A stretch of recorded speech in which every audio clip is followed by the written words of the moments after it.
I'm honored to have my guests today with me. Димитър, Здравко и Николае. It's so important in this moment of crisis in our region, where the war of Ukraine has taken over so much of everybody's attention, and the security of the region is under threat, that we come together and we coordinate in addition to on a NATO level, in addition on EU and future EU member states level, really on the Balkan level as well. My dream is to have a very coordinated Balkans for all topics. We've discussed that if this coordination continues as we have started, when the cross-border cooperation really is activated, when our defense strategies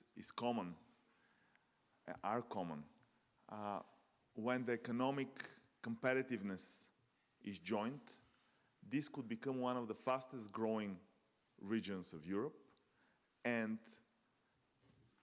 sharing joint security and the collaboration can bring our citizens much better welfare and standard of living. We discussed important topics today that the war has made them even more urgent. The first one is on energy coordination. As we know, our region is dependent on Russian energy, and we've discussed how we can reverse some of the existing pipelines to start working in the opposite direction, to take LNG from Greece and Turkey and bring it up into the Balkans through the existing pipelines. We've also discussed connectivity. We've discussed corridor number 8, that it has to be put on the map strongly. But not only the existing corridor number 8, but starting from Podgorica, going to Duras, Skopje, Sofia, Dimitrovgrad, Burgas, Varna, and at the same time, south-north corridor going from Alexandroupolis to Burgas, Varna, and Constanța. These connections are not only important for the economies of our countries, they are important for military mobility as well. All NATO countries are talking about planes, investment in equipment, but these equipment, unless they're jointly working with a logistic strategy that's correspondent, the effectiveness of the overall strategy would not be as strong. We've also discussed that when we have expensive military systems, it's much better to coordinate on a local, regional level so that our investments are working jointly, and this coordination can create an overall synergy in our defense capabilities. We've also discussed the topic of migrants. As we know, Romania is right now the hardest hit, with the highest number of refugees coming in. They've done a great job accepting those people and making them feel at home.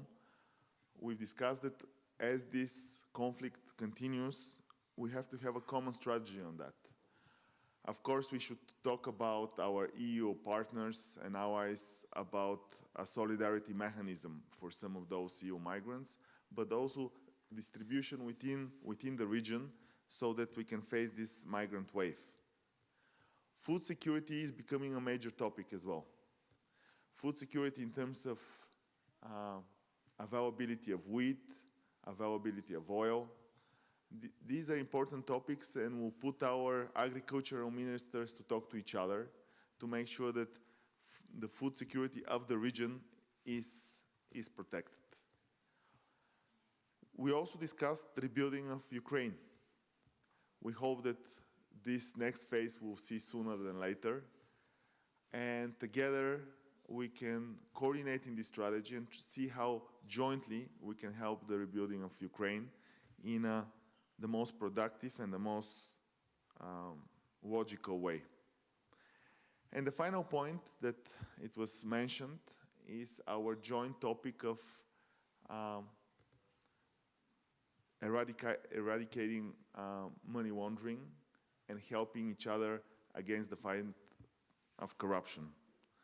As we know, cross-border money laundering is a vital topic to be coordinated upon in order to be able to stop it.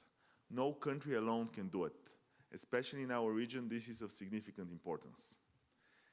And this is also connected with a topic that we've discussed during the EU summit and the NATO summit, even with our allies such as the US, that local corruption, in many cases, is the instrument that the Russian Federation has used to influence in the region.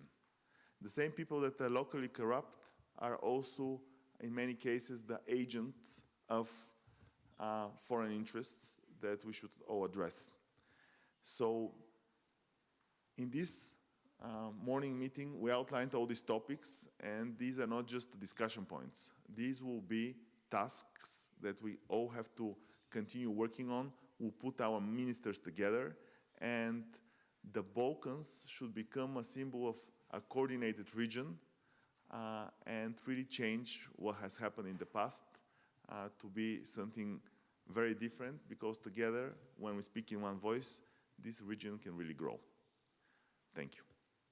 I'll give now the word to my colleague from Montenegro.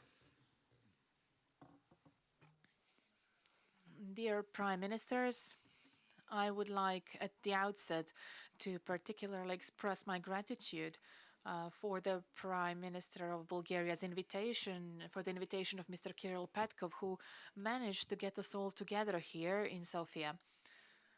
That is a new beginning for us, which will enable that finally we get down to working on what is most important, that we speak less, work more, that we make some joint arrangements.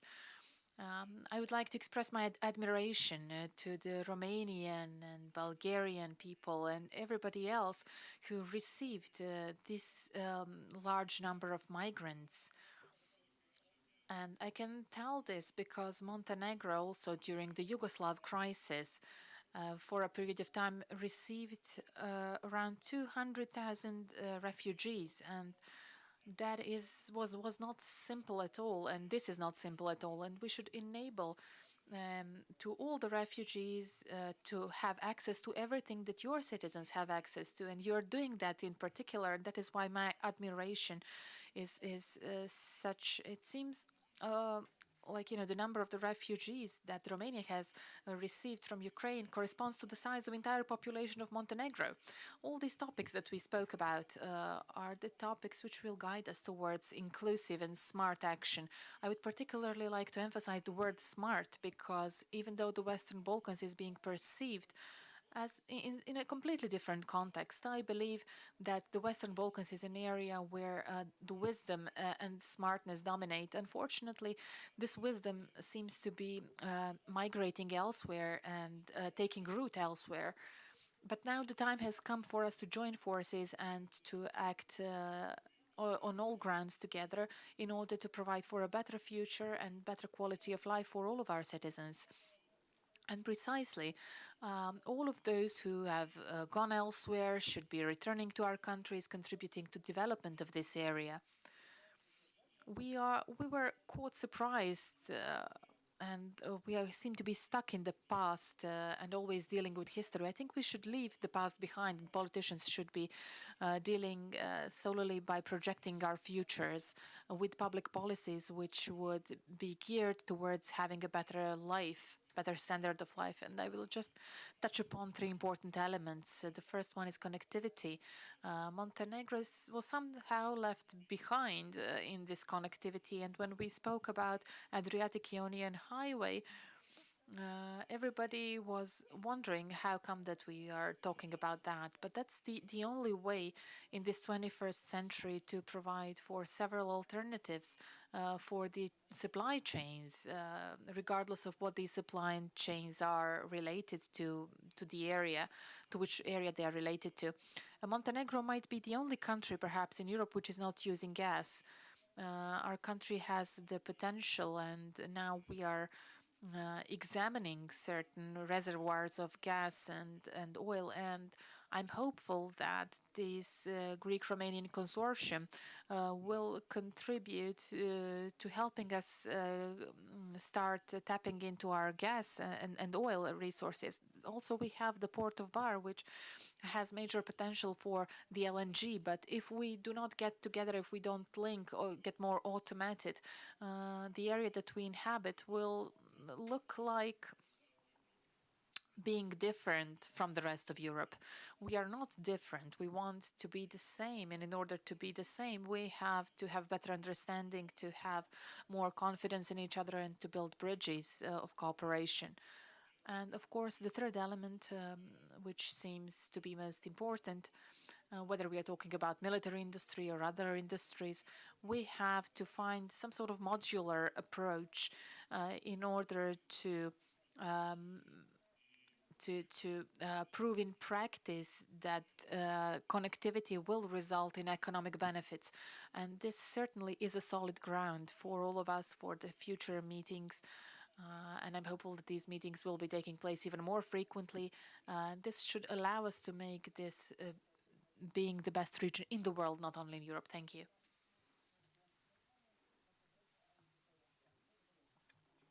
First of all, for organizing this important meeting, which comes only a few days after the extraordinary meeting of NATO in Brussels. And today, as allies, we have sent another strong message of support and solidarity with Ukraine, but also for future coordination and increased communication between these four countries within the region. The meetings of the heads of governments of NATO countries in Southeast Europe is our regional contribution to better resilience and coordination in relation to the potential risks and threats of the consequences of the war and security and humanitarian crisis in Ukraine. This war in Ukraine has created a new reality in all ways of our living, and especially in terms of coordinating all the efforts in food production and supply chains stabilization, energy delivery and energy production, and also in the field of defense and military coordination. We have once again condemned Russia's military aggression against Ukraine, and we also, myself as a Prime Minister of North Macedonia, we support the territorial integrity and sovereignty of the country of Ukraine. The responsibility now is to face the new strategic reality in Europe and in European and the transatlantic security. The allies decisively reacted in this war conflict, and also all the countries have given their support not only to the Ukrainian people which are in Ukraine, but also for the Ukrainian people which fled their country and became refugees. North Macedonia had appropriately aligned its foreign policy with the European Union, as we share the same values with the European Union and with the NATO countries. I stressed that the EU enlargement is essentially becoming also a security policy, and that the stalemate in the process creates additional instability for the region, as has multiple negative tendencies and creates room for malicious influences by third countries. The delay in the EU accession process of the countries in the region creates dilemmas that could resist in a decrease in citizens' trust in the European Union. However, in these challenging times, the Republic of North Macedonia remains strongly committed to maintaining good neighborly relations and promoting cooperation between the countries in our region. Our commitment is to remain focused on promoting those values and principles during our forthcoming OSCE chairmanship in 2023, as well as to use the potential of other regional initiatives to better connect, understand, and to coordinate between each other. Thank you. Good afternoon, ladies and gentlemen. I am very pleased to meet my colleagues Zdravko, Kirill, and Dimitar. And I would like also to thank to my friend Kirill for convening this meeting and for his hospitality. Today's meeting provided a timely opportunity to deepen consultations on the consequences of Russia's invasion of Ukraine on the security of southeastern Europe. These discussions are timely follow-up to the NATO summit in Brussels last week. Russia's war of choice against Ukraine gravely affects the security climate in the Black Sea and Southeast Europe regions. Coordination in the southeastern part is a must, and today we did just that. Togetherness is the key in any conflict management. That is why, together with my colleagues, we have decided to stand firm in our strategic orientation towards the Euro-Atlantic values. Today we discussed how to develop our cooperation as NATO allies in order to strengthen NATO's posture of deterrence and defense in the eastern flank. On the eastern flank. Our countries have already a strong expertise of regional cooperation in the field of defense that can be capitalized towards this goal. I have invited our allies to contribute to the NATO structures on our territory. We do not have any doubt that Russia is now the most serious threat for our common security. We need stronger defense for more effective deterrence, and we need more society and infrastructure resilience for better security. We acknowledge the malign Russian posture and influence in the region. We decided to face it by increasing our resilience. This includes reducing energy dependence on Russia, combating Russian fake narratives, more cyber protection, and increased trade among us. We have showed a constructive approach in assisting our like-minded partners to cope with the consequences of this unprovoked war conducted by Russia. Ukraine is in a critical situation. A special attention should go to the Republic of Moldova, which is confronted with overlapping crises. The refugees crisis has tested the resilience of state institutions and their economic hardship resulting from the war. At the same time, all the support goes out to Montenegro to up the tempo of reforms in correlation with the advanced status and roadmap towards membership. I think our meeting today in Sofia has just made all of us advance towards closer cooperation in this part of Europe, and we have all agreed to continue along this path and jointly face the threats on our common security. I would like also to mention that what has been shared with you by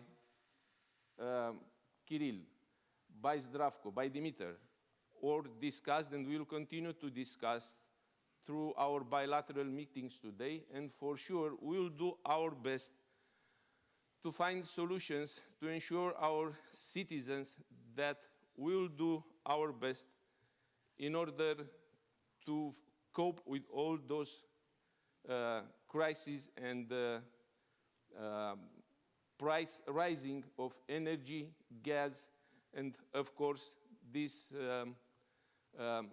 threat which is also considered to become the food problem. So thank you very much again, Kirill, and see you soon in Romania. Thank you. Yeah, I would love to, by the way. So now is the time for questions.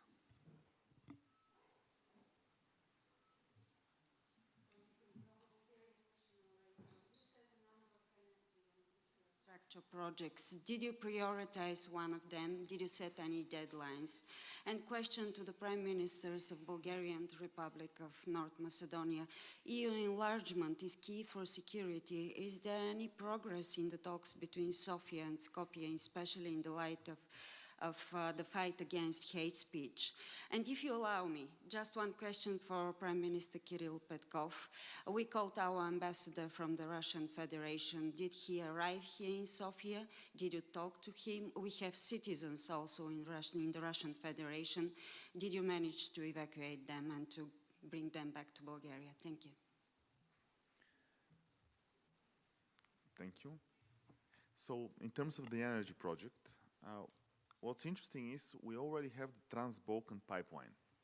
The Trans-Balkan pipeline has a significant capacity, and it used to give us gas from Romania through Bulgaria all the way to Turkey.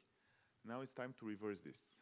Now it's time to see how we can use gas from Turkey and from LNG from Greece to bring back this gas back into Romania, into the circle of the Bulgarian infrastructure that has already ability to deliver into the Balkans this gas. We've also spoken that this connection would go to North Macedonia as well. So what we talked about, and Nicolae said very well, the war has brought us to move very fast, and in many cases we have to turn our strategy 180 degrees. That's true for the gas direction as well. What used to flow from the north now has to flow from the south. We also spoke about our focus on renewable energy, and we shared common idea that investing in renewables together and jointly could give us the opportunity to have local capabilities in the Balkans to increase the value chain that's connected with these investments in renewable energy. So both of those projects were specifically mentioned, as we know, in Montenegro and in Romania and North Macedonia. This is a major focus. And combining our resilience and recovery plan that we have focused with 6,000 gigawatts of battery projects, putting battery capabilities in the Balkan would create not only energy security but also competitiveness. And on the final question, yes, today we are having a humanitarian flight coming from Russia, bringing 64 Bulgarians. This is the only way we could take them back due to the current restriction of flight. So I'm happy that the Ministry of Foreign Affairs was able to do this in a very swift and very coordinated way. And yes, I want to confirm that our ambassador from Russia is being brought in for consultations. We expect the same thing to be done from the Russian Federation with the ambassador. Thank you. Yes, thank you. Thank you for the question. In terms of energy, even last year, we have, as a country, we have started projects which are in the field of energy transition. So from the traditional energy sources to enter a production of renewable energy from renewable sources. And that is why numerous projects in the field of solar energy were started. One of them will very soon be in production mode, connected to the grid. Also in terms of supply of gas, we are also a country which is dependent fully on Russian gas. And that's why North Macedonia has made a decision and already signed the first contract to enter in the project of the new LNG terminal in Greece. There is also going to be present Bulgaria and Greece, so it is a regional strategic project, and as we say now, the gas will flow from south to the north, for instance, of the current from east to the west. We also work on the interconnection of the gas pipeline from Greece to North Macedonia, which is a project practically in a final stage of its implementation. Another aspect of the energy is the connectivity, the grid. So that is why just 30 days ago we started a new 400 kilovolt connection between North Macedonia and Albania. This is not only important for the two countries, North Macedonia and Albania, but it is also important for the whole region, including Bulgaria, because now the electricity produced in Greece can go through North Macedonia, through Albania, and also through the underwater cable going to Italy and to other countries. And this is practically showing how regional cooperation and investments in big strategic energy infrastructural projects can benefit not only one country but the whole region. In terms of your question related to the open talks which we have with the government of Bulgaria, as you know, on the first day of practically in the first weeks of our mandates, we started a new dialogue which is grounded on issues which are forward-looking, and that is why we created working groups in the field of economy, infrastructure, European integration, education, culture, and they are really giving results.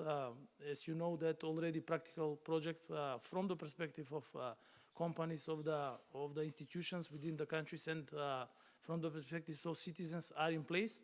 We have improved communication between our educational institutions. We already have an operational airline between Sofia and Skopje, and our ministers are hands-on working on infrastructural projects which are connecting both countries.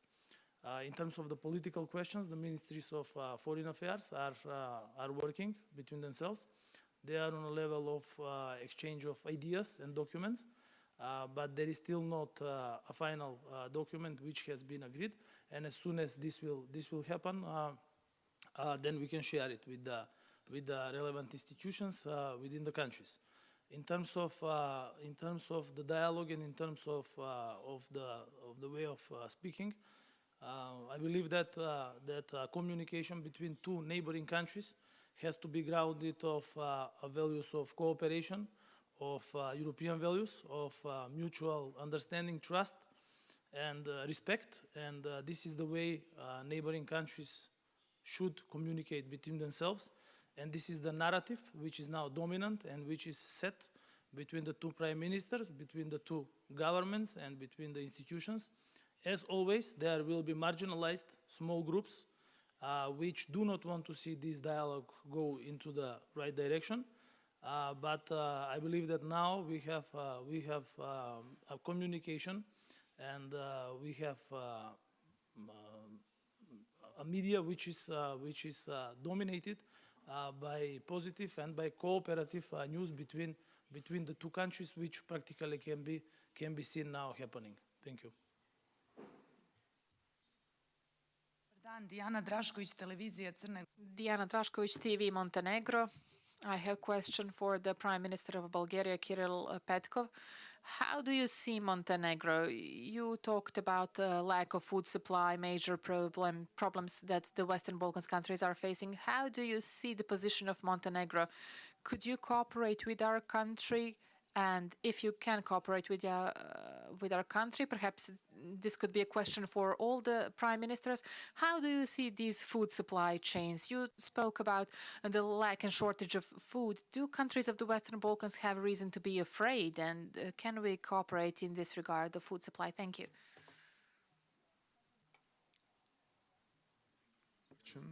So, where is the worry about the food supply today? There are two elements of worry that are worrying us all. One is that Russia has stopped their exports of grains and wheat, And the second worry is that the ports on the Black Sea, the Ukrainian ports of the Black Sea, are not able to transport also their harvest. And if this conflict continues, that will be the case for harvest of 2022, and maybe potentially even further. Also, we are worried about the fertilizer shortage that also is related with ban of exports from these two countries. So in this respect, that could be a challenge for food supply in Europe as well as for the region. Thankfully, our region is blessed with the ability to grow a lot of those crops, and what we discussed with my friends on both sides is that we'll put our agricultural ministers together to make sure that the food security is dealt with not on a national level, but really on a regional level as well. And we are here to coordinate and help each other in order to make sure that no such shortages are so severe in the region. So I think that's a major continuation to our this morning's discussion, and we've agreed even with the Minister of Montenegro to very quickly speak with the ministers of the other countries to arrange for some direct solutions on this shortage issue. Thank you. Zahvaljujem na ovom pitanju. Thank you for this question. Let me just tell you that every form of dependency is bad, and a scientist decided to change his secretary, even though she was brilliant after some time. At the very moment when he would feel he would be dependent on her presence, he would switch and have another secretary. So you know that in all the systems of manufacturing industry, there are at least 3 key suppliers for every project, for every product. A, supplier B, supplier C. They are all categorized according to their capabilities to provide for what is needed and to offset any disturbances on the market. Our today's meeting was also dedicated to that issue, especially when it comes to food security. And I believe that we have forgotten about a very important principle that has to be fully affirmed. And this holds true for our region, at least, if nowhere else beyond our region. We have to abide by the elementary principles. We have to cut the barriers, the administrative barriers and cost barriers. This crisis has shown that solidarity has to be vital in our lives, and this solidarity is reflected in our talks about shortage of food. Perhaps some have surplus of food, some have shortage. Let us strike the right balance to the satisfaction of both sides. You know very well that what Kirill mentioned about money laundering is something where the supply chains function impeccably. So why wouldn't these supply chains function impeccably also when it comes to our cooperation, to our trade? We have all the preconditions. We have good political will, and we want to establish trust, and that's how we will solve many problems. Thank you.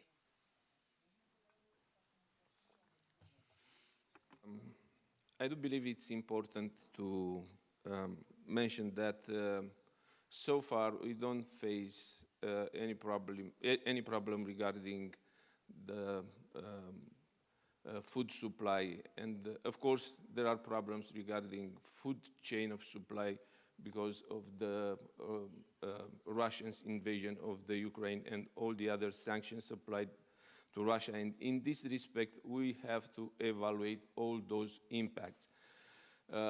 We were discussing how we can support each other, and one of the main aspects which has been raised it's the problem of fertilizers.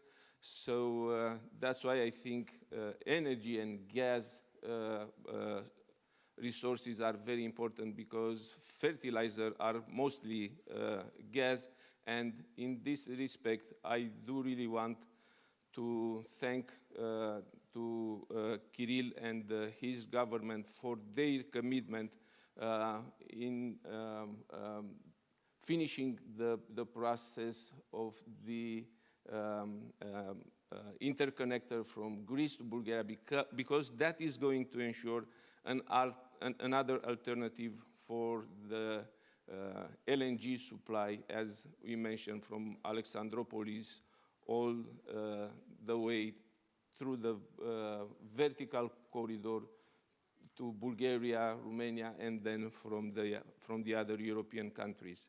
So this is all about, and this dialogue, it's very important because we know each other and we ask our ministers of agriculture, ministers of energy, ministers of transportation to work together and to find those specific and technical solutions to solve all these kinds of problems. Thank you very much.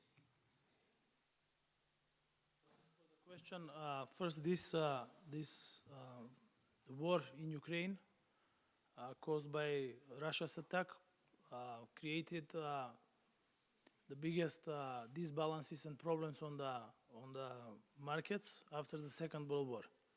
Problem number one is the deficit in gas supply and the historically lowest level of reserves in Europe, which not only increased the price of gas, but also increased the price of electricity for more than 5 times. The lack of gas also is pressuring on the production of ammonium, which is one of the key elements of production of fertilizers. And now there is a lack of fertilizers on the world market, and the one which can be found is 300 to 400% with a higher price. So this creates additional pressure on the food production. On the other side, the prices of food have risen with the highest percentage again after the Second World War, and this is because the two biggest producers of wheat, Ukraine before all and Russia, are practically in war. Some of the countries in the region have surplus of production of wheat, and others do not have the surplus, so they actually buy from the other countries. The good thing is the solidarity which is shown and the great level of responsibility by all the countries in the region. And that is why we do not have lacks of wheat at this moment and of other key food products. Here meaning before all on cooking oil and the raw cooking oil for the food industry.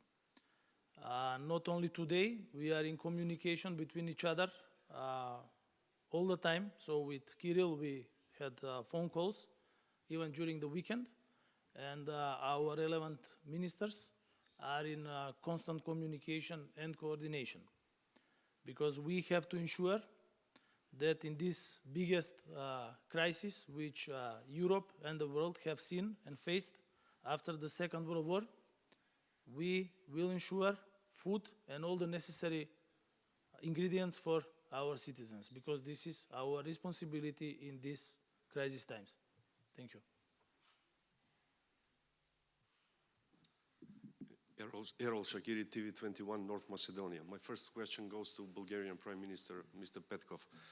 Since the start of the Russian aggression in Ukraine, we hear loud and clear voices from Brussels and all the EU member countries that the integration of the Western Balkans should start immediately, especially for North Macedonia and Albania, which is now not just a matter of urgency, but it is also a security matter after all that happened. However, 10 days ago, Prime Minister Kovacevski, he met with Commissioner Borrell. He gave an expected diplomatic answer that for North Macedonia, that we should resolve the bilateral dispute first and then start the negotiations. Now the question is, Mr. Petkov, what is the bare minimum that you are requesting from North Macedonia to do in order to leave the veto? If you cannot answer this directly for the sake of the negotiation process, I will rephrase it. Do you think that you can lift the veto by June this year? And the second question is, in general, it's concerning the security situation in the region, and especially about Serbia and its role, considering its current relations with Russia, and also having in mind the situations in Bosnia and Herzegovina, Kosovo, and Montenegro. Have you discussed about this issue? Have you discussed about the Serbian role, and could Serbia be a destabilizing factor for the Western Balkans in the future? Thank you. Thank you very much. Absolutely, we've discussed this topic even today. I want to say in absolutely clear message to all Bulgarian and North Macedonian and Macedonian people to say clearly that we are working with Dimitar very coordinatedly with a really focused timelines, and we have put ourselves few milestones that have to be achieved, which we've discussed in previous meetings as well. But North Macedonia belongs into the EU family as fast as possible. And our government is committed for achieving this result in a most expedient possible way. Of course, as we all know, we have few milestones that we have to clear, including protection of minority rights. We've discussed this before. We're also in very close coordination with the European partners, which in many cases will serve as a third party to this negotiation, namely that we're expecting a specific language that we're working on together to go into the negotiation framework agreement, which hopefully we should clear very soon. So I feel I have a friend on my right side here, of course on the left as well, that I think historically our relationship has improved enormously over the last 3 months, mainly because we talk so much and because we coordinate and we have this common goal. And I fully subscribe also to the fact that with the current crisis that we have with the war in Ukraine, the Western Balkans should be as stable as possible, and a big path towards this stability is the path to accession of North Macedonia and Albania. So this is clearly the case. So we're working very hard, we're having many meetings, and I'm expecting in the next few weeks this to accelerate even more. Also, I want to state is that we have some good news on some of the bilateral meetings between the different ministers. As you know, we're signing constantly additional memorandums. I'm hearing good news on the Historical Commission as well. So some of those issues that seem to be hard to overcome now seem very realistic for the overcoming. There are a few things to be done, but I think this general answer should give you my clear intention to move as fast as possible. Thank you. I'm optimistic to the whole process. I'm optimistic that we'll be able to achieve everything that we have set with Dimitar in the shortest possible period. Thank you. If I may. During our discussions, I do reiterate the merit-based strong support from our side to all the Balkan countries' endeavor to join EU as soon as possible. Thank you.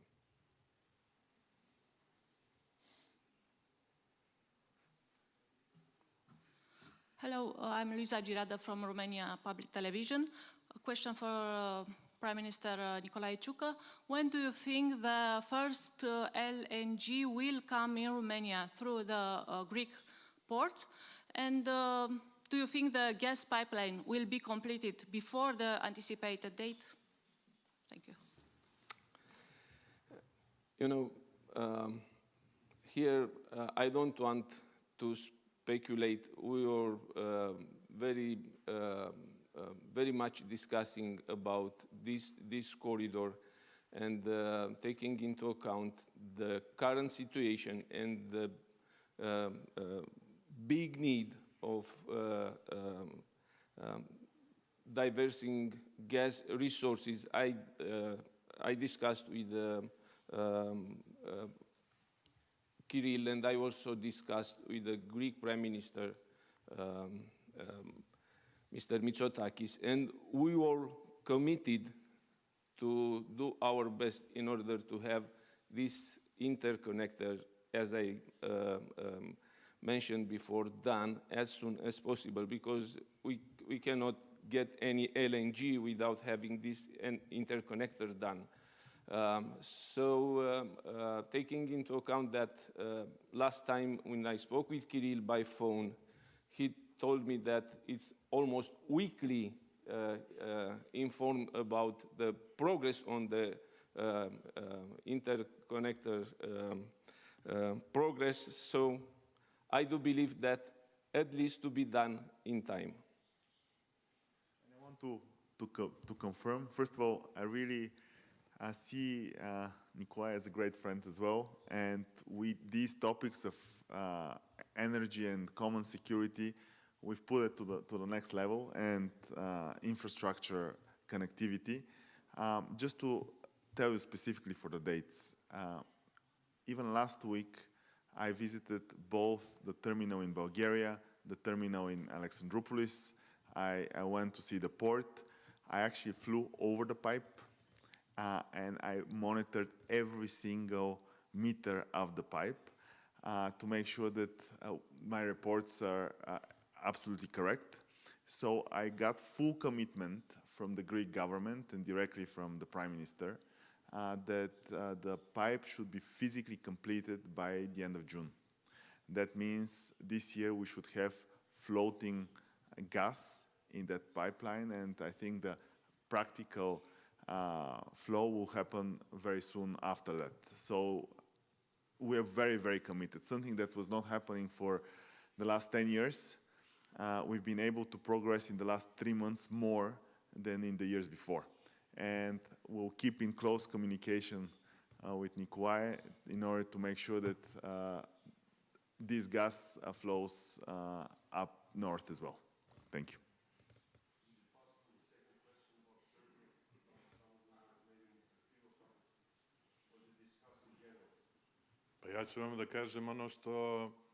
Let me tell you something that you probably don't expect. I think that the Western Balkans was a gunpowder keg, and it's no longer like that. The first reason is the fact that at least myself and the generation of people who are older than me have a very good recollection of what was going on in former Yugoslavia, and this recollection gives all the politicians just one message, that this should never happen again. And secondly, I think that the situation, politically speaking, has changed in all the countries of the Western Balkans, and that there is enough wisdom, because, you know, war is instigated by the politicians, but it is led by generals, and hopefully no longer shall we have such a situation. Regardless of what somebody thinks, they should not instigate any negative narratives in the Western Balkans, regardless of how powerful these people are or could be. We can all see for ourselves what is going on in Ukraine, and all of us in the Western Balkans have to sympathize with that. So this should be like a warning and prevent anybody from thinking in such a way. In my opinion, there are a lot of things told that vanish in the air, that don't have any weight. And I am hopeful that the old Jewish proverb saying that if you say one man, you have saved the entire world, will be valid for all.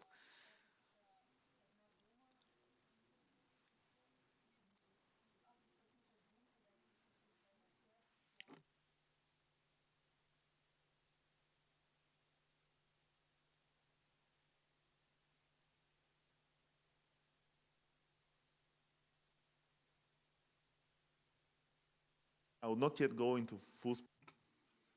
Neću konkretizovati detalje, ali Komisija za istorijska pitanja me je izvijestila o nekim važnim istorijskim ličnostima, odnosno njihovom tretmanu.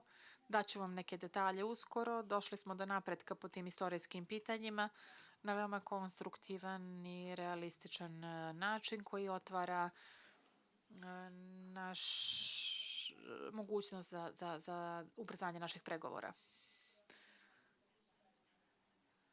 Treba će mi naravno prvo da dobijem i ja i moji koalicijni partneri puni izvještaj komisije, ali čim budemo imali izvještaj, vrlo brzo će sve ići. Moramo razumjeti da istorijska komisija... Professors of history. It is co-chaired by two professors from the both countries, and they work independently of the political dialogue and the other working groups which are practically working on other issues. And on our G2G meeting here in Sofia, exactly in this room, they've been here, and they committed that they will speed up their work, and as soon as they come to conclusions which they agree upon based on their historical methodology, then they can share it with the others.